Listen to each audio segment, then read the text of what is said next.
and today I will teach you how to make a PPT using your phone because I know some of students wala pang laptop, especially the college. And now I'll teach you using your phone how to make a PPT. So the digital we will use is the Canva.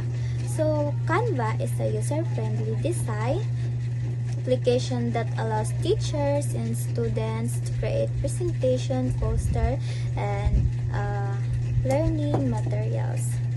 So click the Canva, and after that search the PPT template. And after you research that, marami kang pwedeng pagpipilian para sa PPT na gagawin mo. So I will choose this one. So here, we have design, elements, text, gallery, and etc. So, the presentation, papalitan natin yan na title ng topic natin, which is, for example, ICT policies and issues. Ayan. So, it's up to you. Ikaw nang bahala kung saan ka mag-adjust. So, you have to explore the Canva para matuto ka talaga. Okay, students? So, here, ayan, just move. Ayan. Then, since konti yung color, adjust natin ng kaunti. Ayan. So, here, after that, yung by, palitan mo ng name mo. Which is, for example, my name. Wait. Pedro Jella.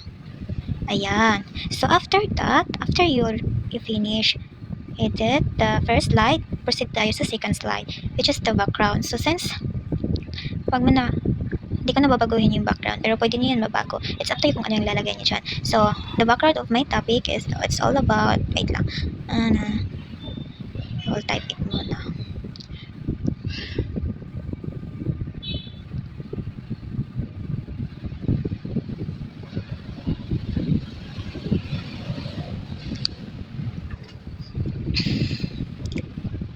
So, after that, ayan, ikaw na bahala. Font size, pwede mo gamitin si font size para malaki at malinaw ang yung meaning ng background mo. Pwede mo rin yun palitan ng font. So, proceed tayo sa second slide. Yung project goals, palitan natin ng definition of ICT. Ayan, ICT. Policy. Wait lang. Ayan. So, delete natin yung isang definition kasi di na natin yan kailangan. Pero kung mataas ang definition ng topic nyo, pwede rin naman isulat nyo lahat yun. Palitan nyo lahat yun. Ayan. Ayan. Wait lang.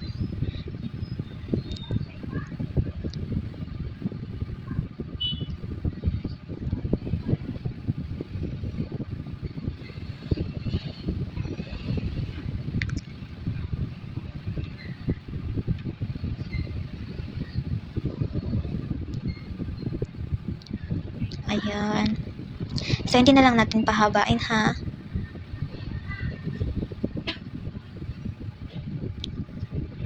Kung ano yung ginawa nyo kanina sa second slides, ganun din yung dapat gagawin nyo sa third slides nyo. Since maliit yung words niya, palalakihin natin yung gamit ang what? Font size. Correct. So, the next one, so hindi na natin yan isasali. Yung the rest, download na natin yan.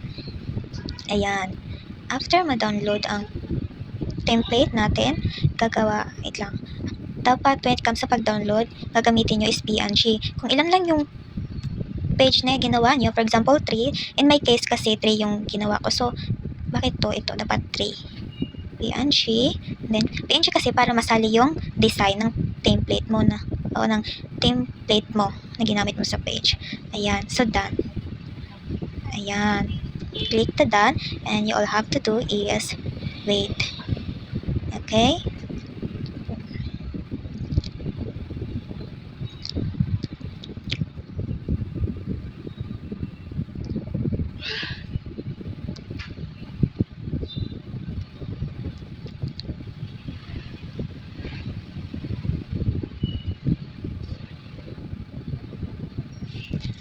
Hintayin nyo lang, wag nyo lang siya i-accept kasi pwede hindi ma-download yung mga template na ginawa nyo. After you download it, download the slides kung meron kayong apps na ganito. So click the new slides since we already have a template na choose the slides, create slides I mean. Then 'di ba tatlo yung pages natin na sinave natin kanina or din-download. So dapat 3 pages or slides ang gagamitin natin.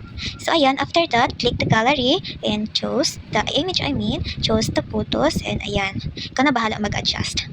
Ayan. Pero may tendency kasi na diretso na siya. Ayan. Ayan.